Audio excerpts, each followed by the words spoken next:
하나님 말씀 에베소서 2장 8절로 10절 말씀입니다.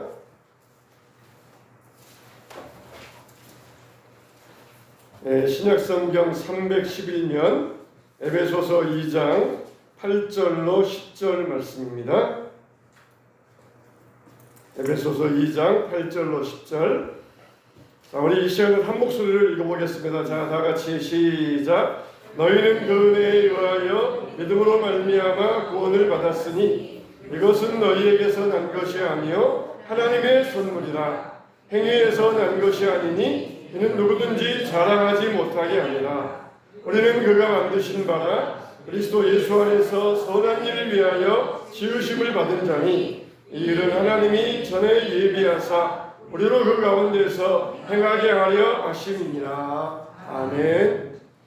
우리가 살다 보면은 참 여러 가지 이거저거 신경 써야 될 때가 많이 있습니다. 먹고 사는 문제도 신경 써야 되고, 가정 일들도 신경 써야 되고, 사람 관계도 신경 써야 되고, 참 이 살다 보면은 신경 쓸 일들이 그렇게 얼마나 많이 있습니까? 나이 들면은 덜 할까 싶었는데, 나이 들면서 이제는 자녀들에게까지, 이제는 그 손자들에게까지 신경 써야 되고, 더 신경 쓸 일들이 많아지는 게 인생입니다. 우리가 이것들을 구별해야 돼요. 우리가 정말 신경 쓸 일과 신경 쓰지 않아야 될 일, 이것들을 구별해야 됩니다. 우리가 예수님을 위한 일들은 더 많이 신경 써야 됩니다. 그러나 예수님을 위한 일이 아니라 그러면은 신경을 끌 수 있어야 돼요. 이 마음의 스위치를 꺼버리고 내일 일 염려하지 말라고 했으니까 꺼버리고 내일 일 염려하지 말고 신경 쓰지 말아야 됩니다. 그러나 예수님을 위한 일이라면은 우리가 더 마음에 신경을 써야 되고, 우리 마음을 드릴 때 그게 우리에게 마음의 평안과 기쁨과 은혜가 될 줄로 믿습니다. 그동안 쓸모없었던 것들 스위치를 꺼버리고 이제 예수님을 향하여 우리 마음을 다하고 뜻을 다하고 우리 마음을 드릴 또 우리의 정성을 다할 때 하나님께서 우리의 삶을 윤택하게 하여 주시고 평강하게 하여 주실 줄로 믿습니다. 우리가 세상에서 신경 쓸 일 가운데라고 봅니까? 이 비밀번호잖아요. 비밀번호. 인터넷 거래한다든지 그러면은 요즘은 비밀번호가 참 많이 복잡해졌어요. 옛날처럼 네 자리 숫자만 입력하라. 그게 아니라 영문에다가 또 그리고 특수문자까지 조합해서 8글자 이상을 그렇게 조합해서 비밀번호를 넣어라. 그러면서 비밀번호에 대해서 아주 복잡하게 만들었어요. 또 여기저기 다른 비밀번호를 만들면은 잊어버립니다. 또 혼동되어 가지고 이게 그건가 저게 저건가 그러면서 혼동되어서 적어놓지 않으면은 혼동되어서 잃어버릴 경우들이 참 많이 있습니다. 어떤 목사님이 이 현관의 비밀번호를 잊어버리셨어요. 사모님은 한 달 동안 해외에 나가 계셨는데 이 비밀번호 4자릿수 누르고 샵 버튼 누르고 아무리 해도 현관문이 열리지 않는 것입니다. 그래서 할 수 없이 지갑에서 카드키를 꺼내가지고 그걸로 집문을 열고 들어가셨어요. 이렇게 한 달 동안 복잡하게 카드키 꺼내서 집문을 열고 들어갔습니다. 한 달 만에 사모님이 해외에서 돌아오셔가지고 나 이 비밀번호를 잊어버렸는데 비밀번호가 뭐야? 그랬더니 사모님은 딱딱딱 누르시더니 한 번만에 들어가시는 거예요. 나중에 알고 보니까 4자릿수 누르고 샵 버튼이 아니라 샵 버튼이 먼저였고 그 다음에 4자릿수였어요. 그 아파트는 고급 아파트인지라 우리 보통 아파트는 들어가서 뒤에 뚜껑 열고 비밀번호 바꾸면 되잖아요. 근데 거기는 관리실에 가서 입주민을 확인하고 그래야 비밀번호를 바꿔주었던 거예요. 그걸 모르니까 한 달 동안 그냥 카드키 꺼내가지고 들어가고 이렇게 한 달 동안 번거로운 일을 하였던 것입니다. 여러분, 우리는 이와 같이 여러 가지 비밀번호를 알고 들어가야 돼요. 한 장에만 잘못돼도 샵 버튼이 앞에 가냐 뒤에 가냐 이것만 바뀌어도 집문이 열리지 아니하고 현관문이 닫혀있게 됩니다. 하나님께서는 우리에게 하늘의 문에 하늘 창고에 수많은 것들을 쌓아두셨어요. 하늘 창고에다가 하늘의 영광과 축복을 쌓아놓으시고 이곳에 비밀번호를 열고 들어오면은 이것을 너희에게 다 무한히 제공해 주겠다 이렇게 약속해 주셨어요. 그러면은 하늘 창고의 비밀번호는 무엇이겠습니까? 바로 이 GRACE입니다. 그레이스, 은혜라고 하는 이 하늘 번호의 비밀번호의 창고는 바로 이 은혜라고 하는 단어예요. 그러니까 하나님께서 우리에게 하늘로부터 모든 좋은 것들을 다 은혜 때문에 주신다는 것이에요. 내가 잘나서, 내가 뭐 뛰어나서, 내가 뭘 잘해서, 내가 뭘 어떻게 해서 그렇게 우리의 자격을 보고 우리의 공로를 보고 우리의 노력을 보고 주시는 것이 아니라 하나님의 은혜 때문에 우리에게 하늘의 좋은 것들을 내려주신다는 것이에요. 성경에 보니까 우리가 세상의 영을 받지 아니하고 오직 하나님으로부터 온 영을 받았으니 이는 우리로 하여금 하나님께서 우리에게 은혜를 주신 것들을 알게 하려 하심이라. 우리가 악한 영을 받지 아니하고 하나님께로부터 온 영을 받았는데 그건 무엇 때문이냐? 하나님의 은혜임을 알게 하려 하심이라 그랬어요. 하나님의 은혜임을 알게 하시려고 우리를 불러주시고 우리에게 하늘의 영, 성령을 주셨다는 것이에요. 다 우리에게 이 모든 것들은 다 하나님이 우리에게 은혜로 주신 것들이에요. 은혜로 주신 것들입니다. 내가 잘났고 내가 재력 있고 내가 권력이 있어서 그렇게 주신 것이 아니라 은혜 때문에. 그러니까 우리는 어떤 자격도 쓸데없고 어떤 공로도 쓸데없고 우리는 다 하나님 앞에 은혜로만 나가면 되는 것이. 은혜로만 나가면 되는 거예요. 우리는 일정 기간이 되면은 다 리셋시켜야 돼. 내 모든 것, 공로, 내 노력을 다 리셋시켜버리고 이제 다 오직 하나님 은혜로 주님 앞에 나아갑니다. 자꾸 과거의 것 이것을 쌓아놓으면은 이거는 썩어질 뿐이에요. 썩어질 것들이에요. 다 그것들은 하늘 창고에 쌓아놓아야 되고 이 땅에서는 다 리셋시켜서 저요 내가 정말 다시 시작합니다. 다시 새롭습니다. 나를 다시 새로운 사람으로 만들어달라고 하면서 리셋시키고 아무것도 없던 것처럼 그러면서 하나님의 은혜로 주님 앞에 나아갈 수 있어야 됩니다. 세상에는 우리 말들 가운데는 상해지는 말들이 있고 상하지 아니하는 그런 말들이 있습니다. 예를 들어서 백화점이나 마트에 갔는데 입구에서 이 고객에게 직원 인사하면서 뭐라 그럽니까? 사랑합니다 고객님 그렇게 인사를 해요. 처음에 그런 말 들으면 기분은 좋습니다. 사랑한다 그러면서 굉장히 기분이 좋아요. 근데 자꾸 그 말 듣다 보면은 당신도 알고 나도 알아요. 당신 하는 사람도 사랑이 없는데 사랑합니다 말하는 것도 알고 듣는 사람도 내가 저 사람 언제 봤다고 나 사랑한다고 그래 이러면서 듣는 사람도 그 말이 진심이 아니라는 것을 다 압니다. 이런 말들은 사랑이라고 하는 말들은 참 좋은 말들인데 참 시간이 지나가면은 상한 말들이에요. 썩어지고 부패해지는 그런 말들입니다. 그런데 시간이 지나도 상하지 않은 말들이 있어요. 엄마 이런 말들입니다. 엄마 이런 말들은 정말 시간이 지나도 상하지 않은 말들이에요. 정말 어느 날 갑자기 새벽 시간에 기도하는데 참 이 사무쳐요. 갑자기 막 사무쳐요. 엄마 참 사무칠 때가 있어요. 여러분 이런 말들은 정말 시간이 지나도 상하지 않은 말들이에요. 또 상하지 않은 말들 가운데 뭡니까? 은혜라는 말이에요. 은혜. 하나님의 은혜.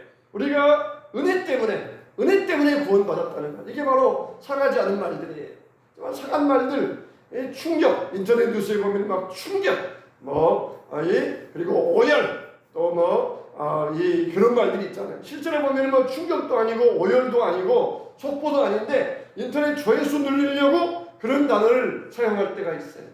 이건 다 상해버린 말들입니다. 정말 복음이 기쁜 소식이다. 그러면은 우리에게 얼마나 시간이 지나가도 이 복음이 기쁜 소식이고 얼마나 우리에게 행복한 소식입니까? 근데 세상에 충격적인 뉴스다. 그러면서 보면은 별로 충격적인 것도 아니고 막 오열한다 그러면서 보면은 오열할 일도 아니고 이렇게 세상의 말들 가운데는 상해지는 그런 말들이 있습니다. 정말 우리는 이 은혜라고 하는 말 시간이 지나도 절대 상하지 아니하고 계속해서 신선도를 유지할 수 있는 말이 바로 이 은혜라고 말합니다. 마치 물 한 방울 속에 햇빛이 들어가 있는 것처럼 복음의 진수가 은혜 안에 담겨 있다고 했어요. 물 한 방울 속에 그 비치는 햇볕을 보면서 그 물 한 방울 속에 엄청난 햇볕이 들어가 있다. 그런 것처럼 이 은혜라는 이 단어 속에, 은혜라는 말 속에 하나님의 복음의 진수가 들어가 있다 그랬어요. 자, 이 은혜라는 말만큼 하나님의 놀라운 이 멋진 하나님의 멋진 모습을 담는다는 건 없을 것입니다. 그러니까 은혜라고 하는 말은 우리가 분석하고 연구할 수 있는 말이 아니에요. 마치 표본실의 개구리처럼 이 개구리를 알기 위해서는 개구리를 해부하면은 해부해서 개구리를 볼 수 있어요. 그러나 그 순간 개구리는 사라져 버립니다. 은혜가 그렇다는 것이, 우리가 은혜를 분석하고 연구해서 알 수 있는 것이 아니에요. 그러면 그 순간 은혜는 생명력을 잃어버리고 은혜는 사라지는 거예요. 그냥 은혜는 뭡니까? 그냥 받는 거예요. 그냥 받아들이는 거예요. 저 사람이 왜 나에게 이런 은혜를 베풀어 주었을까? 베푸는 입장에서는 마음이 끌리니까 그냥 베풀어 준 거예요. 저 사람이 왜 나에게 이런 은혜를 줬을까? 그것을 분석하기 시작하면은 은혜는 사라져 버리고 마는 것입니다. 하나님이 왜 우리에게 이 은혜를 베풀어 주셨습니까? 하나님이 우리에게 베풀어 주신 은혜는 분석할 수가 없어요. 이 은혜라고 하는 이 말은 바로 우리에게 하나님의 사랑을 느낄 수 있는 가장 복음의 진수가 되는 것입니다. 그러면은 성경에서 가장 많이 은혜 받는 사람은 누구일까요? 아브라함일까요? 다윗일까요? 역사상 가운데서 가장 은혜 받은 사람은 누구입니까? 베드로입니까? 바울입니까? 바로 여러분 자신들입니다. 할렐루야. 할렐루야. 이 말에 동의하지 않을 사람은 없을 것이에요. 바로 세상에서 가장 많이 은혜 받은 사람은 누구냐? 바로 나 자신입니다. 나 자신이에요. 이게 여러분 가운데 이 말을 다 납득할 수가 있을 것이에요. 근데 우리가 은혜 받은 것 가운데 가장 큰 은혜는 무엇입니까? 바로 구원의 은혜입니다. 구원의 은혜. 이 사람이 받을 수 있는 은혜 가운데 가장 큰 은혜는 어떤 은혜냐? 바로 이 구원의 은혜입니다. 찬송가 가운데 나 같은 죄인 살리신 그 은혜 놀라와 이렇게 이야기하고 찬송하고 있잖아요. 정말 그런 것처럼 우리가 구원의 은혜, 이 구원의 은혜, 땅이 지옥 가야 되는데 그 구원의 은혜, 우리에게 베푸신 이 구원의 은혜만큼 큰 은혜는 없습니다. 구원의 은혜. 그런데 우리가 이 구원을 받았는데 어떻게 받았다고요? 그 은혜로 말미암아, 그 은혜로 인하여 믿음으로 말미암아 구원을 받았으니 이것이 너희에게서 난 것이 아니요 하나님의 선물이라는 것입니다. 우리가 구원받은 것은 우리의 공로나 노력이 아니라 은혜로 인하여서 구원받았다는 것이에요. 우리가 태어날 때부터 하나님을 믿었습니까? 하나님을 믿은 사람, 태어날 때부터 하나님 믿은 사람은 아무도 없어요. 우리는 태어날 때 하나님께로부터 끊어진 상태에서, 하나님을 떠난 상태에서 이 땅에 태어났어요. 근데 하나님께서 만세 전에 우리를 구원하기로 작정하셔가지고 몇 년, 몇 월, 며칠에, 아니면 그 어느 순간에 중학생 때, 고등학생 때, 군대 갔을 때, 결혼한 다음에 우리를 구원하기로 작정하셔서 그때 우리를 하나님의 은혜로 믿음으로 말미암아 구원하여 주셨고 우리를 살려주신 거예요. 살려주셨어요. 우리가 죽었던 자인데 우리를 구원으로, 은혜로 우리를 살려주셨어요. 어떤 노력으로도 우리의 죄를 없이 할 수 없는데 하나님께서 은혜로 인하여서 우리를 살려주신 것이에요. 에베소서 2장 12절 말씀 보면은 그때의 너희는 그리스도 밖에 있었고 이스라엘 나라의 밖에 사람이라 약속의 언약들에 대하여는 외인이요 세상에서 소망이 없고 하나님도 없는 자이더니 우리는 다 그리스도 밖에 있었던 사람이에요. 하나님에 대하여서는 외인이었어요. 외국인이었다는 것입니다. 중국에서 9살짜리 아들을 데리고 제주도에 온 사람이 있었어요. 근데 아내도 집 떠나고 아버지가 혼자 키우다 보니까 너무 힘들었다는 것이에요. 그래서 아이를 9살짜리 아이를 한국에 데리고 올 때부터 너는 한국과 살아야 된다. 한국과 살아야 된다. 그렇게 아이에게 그렇게 쇠뇌를 시키고 왔다는 거예요. 근데 아이는 철이 드니까 나는 죽어도 굶어 죽어도 아빠랑 살 거야. 그렇게 이제 하고 왔는데 한국에 와서 며칠 동안 지내다 보니까 경비도 다 떨어지고 그리고 8일 동안 제주도 벤치에서 노숙을 하다가 그리고 아들을 버리고 갔어요. 왜냐? 나는 너를 키울 자신도 없다. 그리고 한국에 가면은 보육원에 들어가도 중국보다는 더 잘 살 수 있으니까 너는 여기서 살아야 된다. 그러면서 버리고 갔어요. 근데 그게 이 적발되어 가지고 아버지도 이제 경찰에 체포되고 그러면서 다시 아버지와 아들이 만나게 되었어요. 저 같으면 그럴 것 같아요. 정말 불쌍하고 사정도 딱하구나. 그래 참 한국에서 살 수 있도록 허락해 주겠다. 저 같으면 그럴 것 같아요. 근데 두 사람은 다 여지없이 허락도 못 받고 추방당할 것입니다. 이렇게 외국인으로서 한국에 들어가고 싶다. 그렇게 사모하고 아무리 간절히 원해도 허락할 수 없다. 그러면서 추방당하고 말 거예요. 정말 제 마음 같으면은 아유 참 불쌍하다, 가상하다. 이렇게 보니까 편지 보니까 아버지가 꽤 많이 배운 것 같아요. 영어로도 편지 쓰고 한국어로도 쓰고 중국어도 아니까 꽤 많이 배운 그런 인텔리 모양이에요. 근데 그곳에서 형편이 안 돼서 아들이 키울 자신이 없다. 그러니까 한국과 차라리 보육원에 있으면은 더 잘 먹고 잘 살 수 있으니까 한국과 살아라. 그러면은 참 얼마나 가상합니까? 허락해주고 뭐 중국인들 한두 명 더 들었다 그래서 우리가 뭐 크게 손해볼 것도 없으니까 살게 해줄 것 같은데 여지없이 추방해버리고 말 것입니다. 우리는 다 이와 같이 그리스도 밖에서 하나님 밖에서는 다 외국인이었어요. 도저히 받아들일 수 없는 그런 외국인이었어요. 성경에 뭐라 그랬습니까? 모든 사람이 죄를 범하였음에 하나님의 영광에 이르지 못하더니 도저히 하나님 안에 들어올 수 없는 그런 외국인, 죄인들이었다는 것입니다. 이게 우리의 인간의 운명이에요.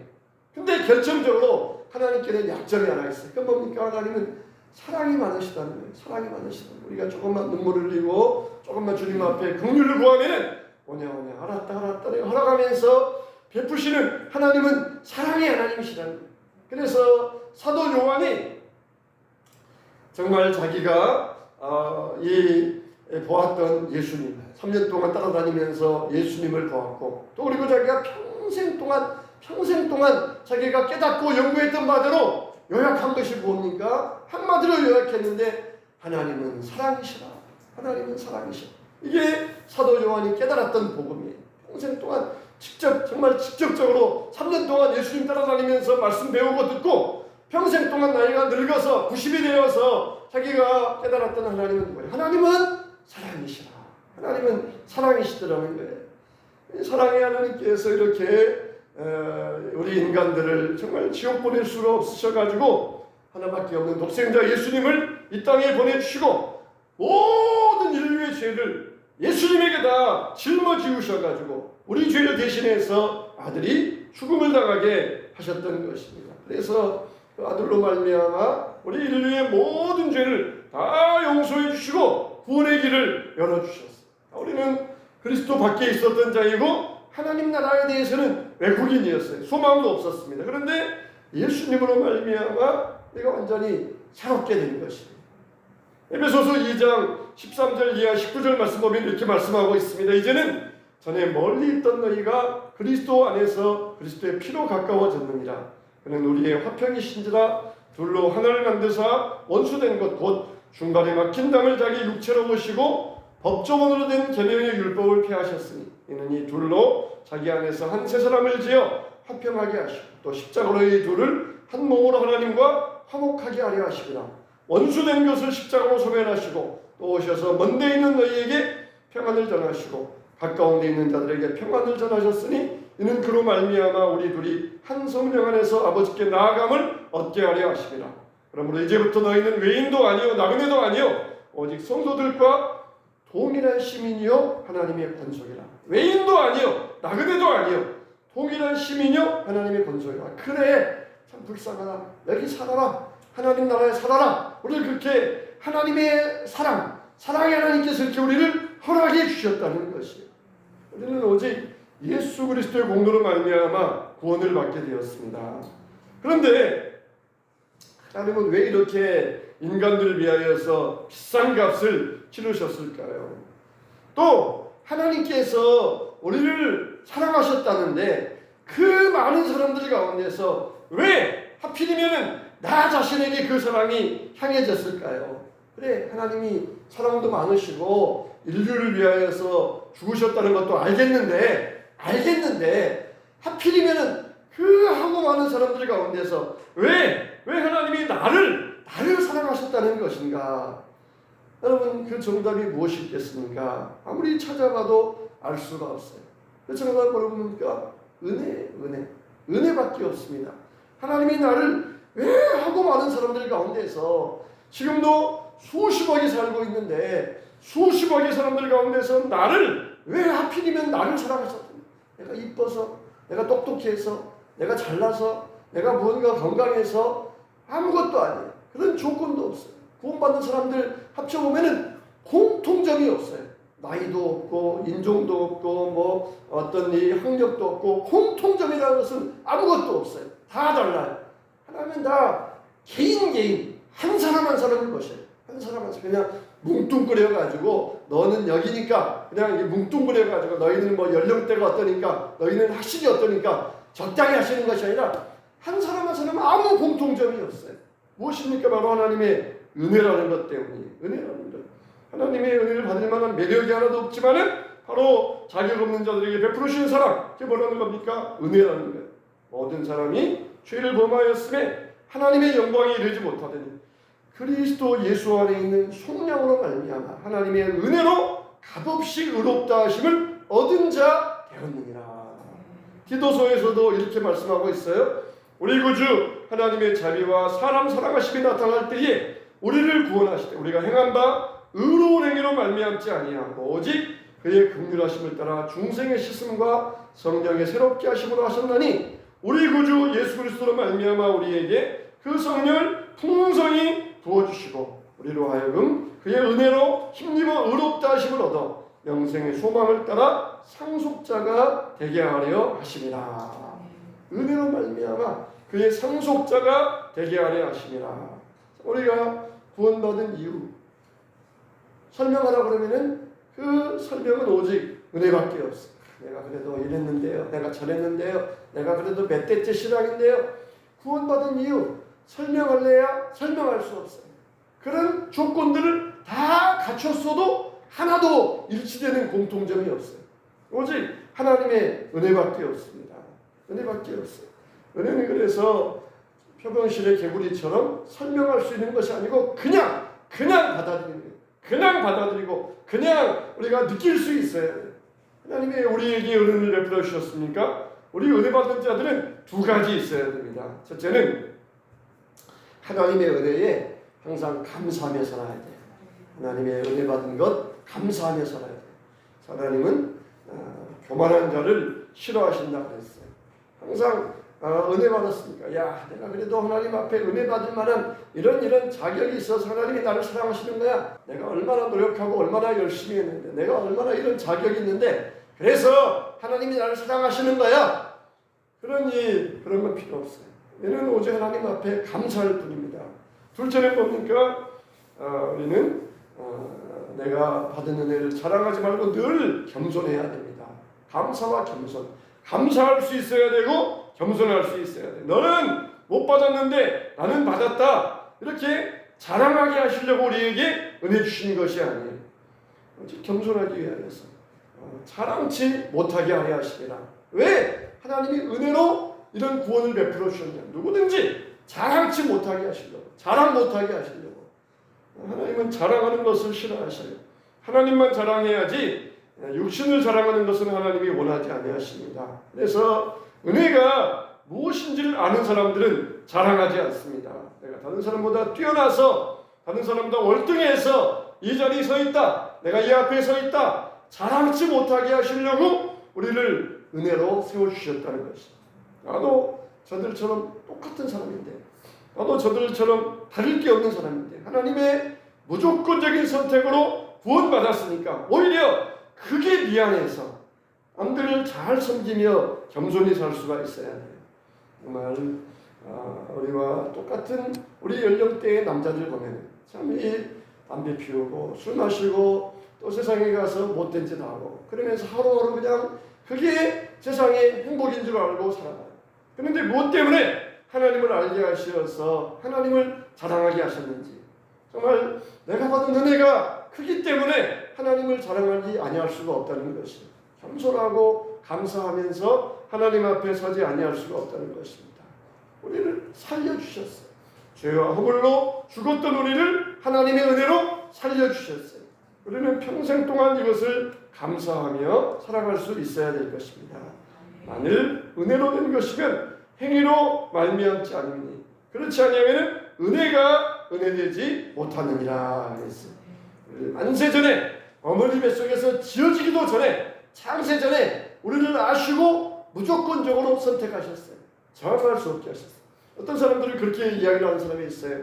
그래도 하나님이 은혜 베풀어 주셨어도 믿음으로 말미암아 그건 내가 믿은 거 아니냐, 그건 내가 믿은 것이니까 이 하나님이 아무리 우리에게 은혜를 주시려고 해도 내가 안 믿으려고 그러면은 안 믿을 수 있는 거 아니냐, 그렇게 말하려고 하는 사람이 있어요. 근데 이걸 뭐라 그럽니까?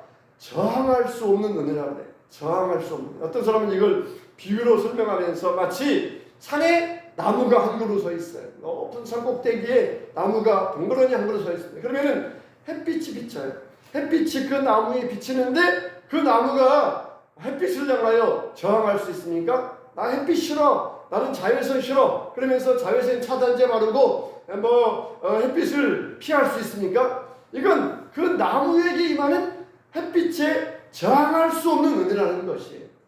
마치 우리가 은혜 받았을 때 그렇게 은혜 받았다는 것이에요. 나 하나님의 은혜 싫다 그러면서 하나님의 은혜를 피할 수 있는 것이 아니에요.